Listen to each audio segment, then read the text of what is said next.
చదివితే డెఫినెట్గా మన లైఫ్లో ఇంకొకరికి దర్శకులం అవుతాం. అవునా కదా? ఇప్పుడు నేను ఆ స్థాయిలో ఉన్నా, నేను మీతో మాట్లాడితే ఉంది, ఇప్పుడు నేను మీకు మార్గదర్శకుని. అలా నన్ను కూడా ఎగ్జాంపుల్గా తీసుకొని కష్టపడి చదవండి. ఏది కష్టం కాదు.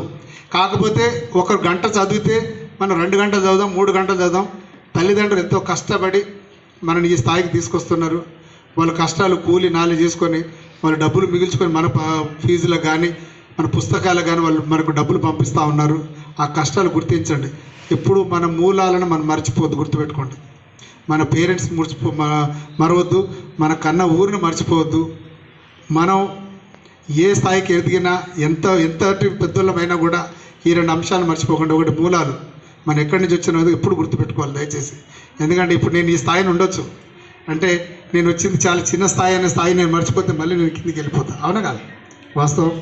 అందుకే అలాగే మీ ప్రిన్సిపల్ గారు ఇక్కడ ఫ్లోరింగ్ గురించి చెప్పారు. సరే చూద్దాం. ఎమ్మెల్యేలకు ఫండ్ ఉంటుంది, ఏదో విడతల వారీగా ఎప్పుడన్నా నాకు వచ్చినప్పుడు, నేను ఇప్పుడు గెలవగానే ఫస్ట్ స్కూల్ అటెండ్ అయింది మీదే.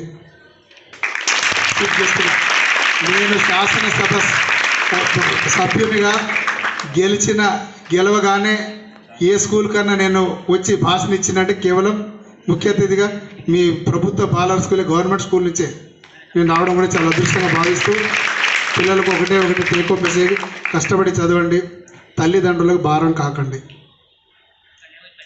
అర్థమైందా? Okay, thank you. అందరికీ నమస్కారం.